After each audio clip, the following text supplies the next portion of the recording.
Hello, welcome to Coast Currents. In the studio with me, I'm delighted to have Susan Waterfall. Susan is the co-founder of the Mendocino Music Festival and a concert pianist. Hello, Susan. Hi. Now, I understand there is a concert coming up in the 2012 Mendocino season called Music for a Teahouse, and this stems from your fascination with the art of Chinese tea service. Is that correct? That's right, and my fascination with Chinese culture in general, I mean, of course, I'm talking about traditional Chinese culture, more the ancient Chinese culture, which is so serene and reflective, and the whole Taoism, Confucianism, and Buddhism, and everything that represents. And I did kind of come into my interest. I've been interested in it before, but recently I got very interested in it again because of tea. Because someone invited me to their tea house, and actually she did a Japanese tea ceremony for me. And and that was very impressive. I mean, of course, the Japanese one is very, it's full of symbolism, and it's much more formal. But I wanted to repay her by doing a Chinese one, because I had actually been into it before, but not nearly this deeply. And when I started doing it, it just took me over totally. And especially the tea and the tea pottery, which you're going to be able to see, is so representative of this beautiful culture and this beautiful relationship between nature and the human. It's just a wonderful integration, or kind of face between the human world and our drinking and our relationship with nature, and then what's coming the other direction. Great. And you've bought, a few selection of teapots here. I was ridiculous. That's fine. Is there a particular meaning behind each of these pots? Well, these are all Yixing pottery, which is a region of China that has this really, I can't technically describe the clay, but it's excellent for tea making because it really retains the heat. And of course it has these gorgeous glazes and these beautiful shapes. I mean, this one has a little dragon on it, and there's a little yin and yang on the top. This one is carved to look like rattan, what is it, straw? Yeah. And then, well, this is also a pretty. That's this is actually I've had this one since like early '80s. This was when I first got into it. I just oh my God, I love this thing so much. And what you do is you pour the water over this, and you keep the teapot submerged in the water so it stays hot. But then it did lead to music. Everything eventually leads to music. Okay. And then the tea house thing is also about the recluse, about the going into nature, like walking into a Chinese landscape painting, and walking into a little pavilion and drinking tea there, and playing some very reflective music that's very profound, or reciting poetry or doing calligraphy, all of the those Chinese arts that are so endangered among other things because of in modern China. Of course, the things that are going on in modern China are also very interesting, but we don't want to lose the great tradition that they have. I mean, that's the oldest culture on Earth, 2,000 years at least. And so this is kind of a way to take, 5 minutes or 10 minutes out of your day just to kind of decompress and calm and meditate. And would you be willing to show us a little bit about this setup and explain the process as we maybe make some tea? Absolutely. Great.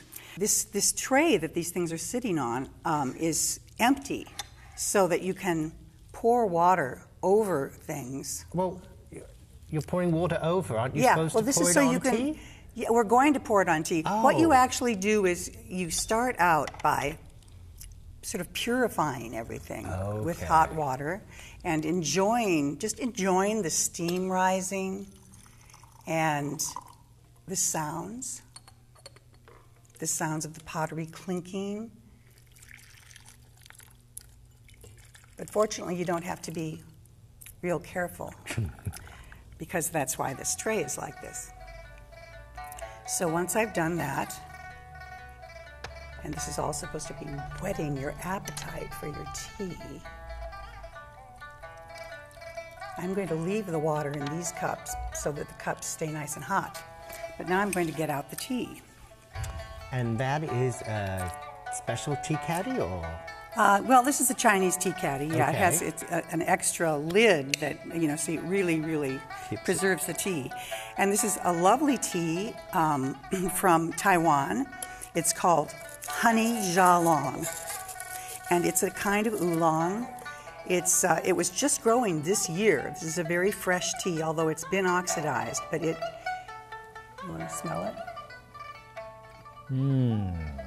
Yeah. And it was just growing this spring. Taiwan is farther south, so they've already had their first kind of harvest. So then I'm going to pour these leaves into here like this. And is there a significance from the utensil that you're using to remove the tea from Well, the this is caddy? bamboo. They say that you shouldn't handle the tea leaves with, stainless steel or something like that. Okay. But, sometimes you have to. But, it's part of the pleasure to just enjoy all this wood and pottery. It's very elemental. Okay. So once I've taken the tea out, I'm going to wash the leaves. Just take a little bit because there might be a little bit of dust, or in any case it kind of wakes up the leaves. They start to release, but we don't let it. We just pour this off right away. I'm pouring it back into this other vessel so that I can keep that vessel hot. Okay. And now I'm going to prepare the first infusion. This kind of tea making is called gung fu because it's something that you can get better and better at over the years, and the significance of it intensifies. But now we're going to have to wait a little while, like about a minute, because now the leaves are, of course, infusing their first properties into the water. And it's very interesting that different infusions, like we can drink probably 6 infusions from the amount I just made. I mean, we can fill this pot 6 times. Okay. But probably we'll run out of time before that happens. Right. But now see, I'm going to heat up the pot just to make sure it's nice and warm.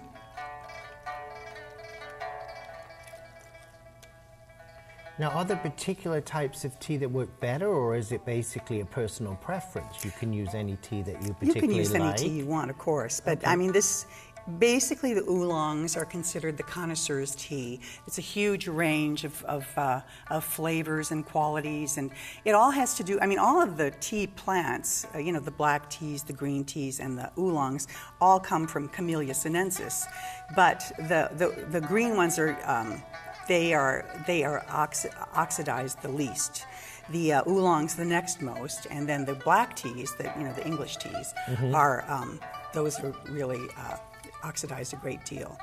And then there's also the pu'ers, which are oxidized and fermented, and those are just really amazing. Those are dragon teas. Actually, oolong means black dragon, but I love the oolongs because they take a lot of skill, and there's just such a variety to them. I love that every morning I can get up and decide what kind of tea, what kind of a flavor experience do I want, or the other things, might be flavor, it might be the scent, or it might be the kind of tea, the kind of energy that the tea will have. So is it similar in the sense of, being in Mendocino County, wine producing and tasting and the whole symbolism of the different grapes and the different tastes, absolutely, et and terroir. And I mean, it's terroir. the whole thing. Which plantation did these leaves come from? Which trees? Because they believe that the greatest tea comes from the old trees that aren't just commercially cultivated, but actually are trees that are maybe 800 years old or something like that.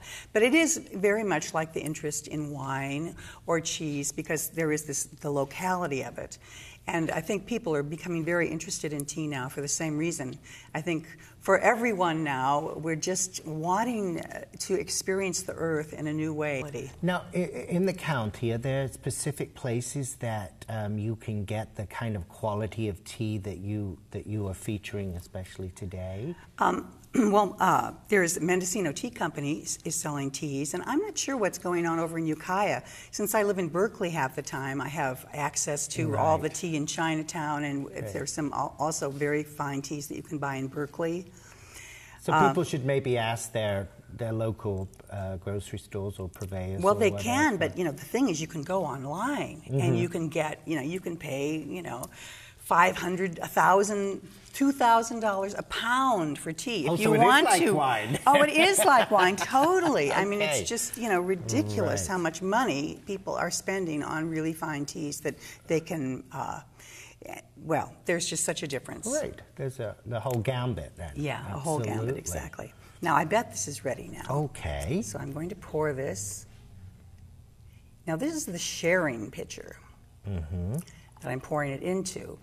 So you don't actually pour it out of the pot that you have... that it was just in. It was just in. No, we put it into the sharing pitcher because that way it's homogeneous. Everything that was... Because otherwise they're probably... The ones that were right next to the leaves, that water was probably stronger. So this, causes it all to be at about the same density or whatever. Okay, great. Okay, now I have to empty our cups. Right, and that water was keeping them warm. Yeah, so they're just abjectly perfect. And just in case any little pieces of leaf came in, I'm going to strain it through here. That's a beautiful little strainer there, isn't it? Look at that color. It's bamboo. It's very nice to have. Everything is bamboo, actually. I mean, this the tray and bamboo is a very important part of the tea ceremony. The spirit of bamboo. All right. The color is just the color is really beautiful. Amber color. Yeah. Oh, it is warm. So this is the honey xiaolong, and it's and you can tell that by the color. Yeah. Well, there's no honey in it. It's honey-like, but there's certainly no additive. This is the pure, just the leaf. Oh. Oh, that's refreshing. It's really good, isn't it? Isn't it? Well, I'm sorry you can't actually enjoy it yourself, audience, but you can if you become aficionados. So, Susan, please tell me a little bit more about the Music for a Tea House concert that will be happening this July at the Music Festival. It will be traditional Chinese music, and we are having Wu Man, who is the greatest pipa player in the world. She's going to be with us, and she's going to be in my evening with the and playing chamber music and playing solo pipa. She's also going to be playing with the orchestra the following night. She'll be doing a pipa concerto by Tan Dun. Could you just explain what pipa is? The pipa is it's like a lute.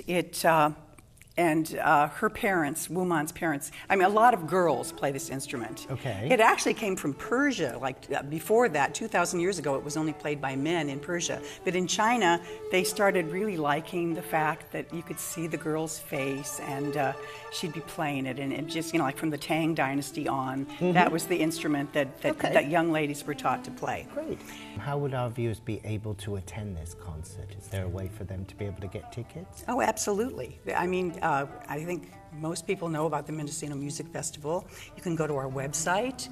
You can buy tickets online. You can buy tickets. There are lots and lots of ways to buy tickets. Not at all difficult. You can even just show up. The tent is quite large, and I must say that the chamber music does not tend to sell out like some of our other concerts, the orchestra concerts or the big band. Those concerts can sell out, but chamber music generally doesn't sell out. Good. And will people be able to get tea on that evening? I'm hoping. Maybe to experience a little bit. Yeah, I don't know if I'm going to be giving this stuff away, but we are going to erect a tiny little tea pavilion, and we're going to be giving tea. Sounds like a wonderful, magical evening on the Headlands. And thank you again, Susan, for sharing this incredible experience of tea. Thank you for having me. It was really fun. My pleasure.